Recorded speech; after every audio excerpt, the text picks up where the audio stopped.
नमस्कार, ATV news channel में आपका स्वागत है। मैं हूं केशव पंडित और आप देख रहे हैं हमारा विशेष कार्यक्रम देश की बात।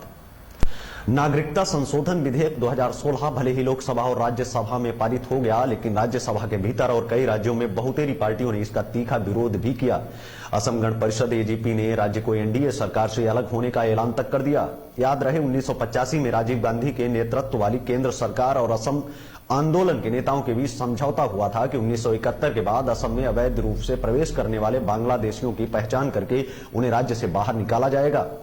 नए बिल के तहत 1971 के आधार वर्ष को आगे बढ़ाकर 2014 कर दिया गया। बस यही नहीं, इसमें प्रावधान है कि पाकिस्तान, बांग्लादेश और अफगानिस्तान से आए हिंदू, सिख, बौद्ध, जैन, पारसी और ईसाई शरणार्थियों को 11 साल के बजाय 6 साल ही भारत में गुजारने पर उन्हें देश की नागरिकता मिल जाएगी।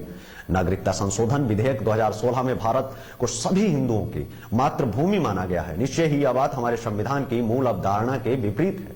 भारत का वर्तमान नागरिकता कानून भारतीय नागरिकता चाहने वालों में धर्म के आधार पर किसी को अलग से कोई रियायत नहीं देता।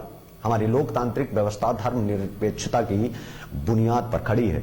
विदेशी बनाम स्थानीय नागरिकों का प्रश्न आज कई राज्यों में सामाजिक उथल पुथल का कारण भी बना हुआ है। बांग्लादेश में बड़ी संख्या में शरणार्थी आकर असम में बस गए हैं।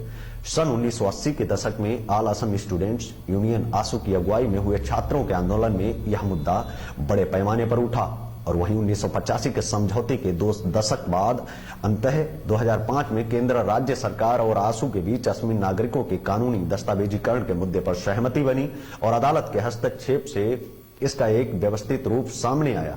इसके तहत 1971 के बाद आए सभी शरणार्थियों को वापस भेजने का निर्णय हुआ, लेकिन मौजूदा केंद्र सरकार की रुचि सिर्फ मुस्लिम शरणार्थियों को वापस भेजने में है।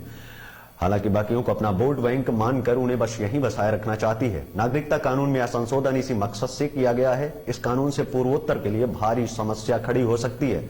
खासकर असम के लोगों पर तो दोहरी मार पड़ ही रही है, बल्कि वहां पर कई पीढ़ियों से रह रहे कुछ लोगों की नागरिकता खतरे में है, क्योंकि राष्ट्रीय नागरिकता रजिस्टर एनआरसी में नाम दर्ज कराने के लिए जरूरी दस्तावेज उनके पास नहीं है।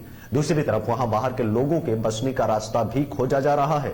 जाहिर है यह बिल न सिर्फ पूर्वोत्तर के राज्यों बल्कि कुछ पड़ोसी मुल्कों में भी संकट पैदा कर सकता है। बेहतर होगा कि सरकार नागरिकता के प्रश्न को धार्मिक रंग न दे।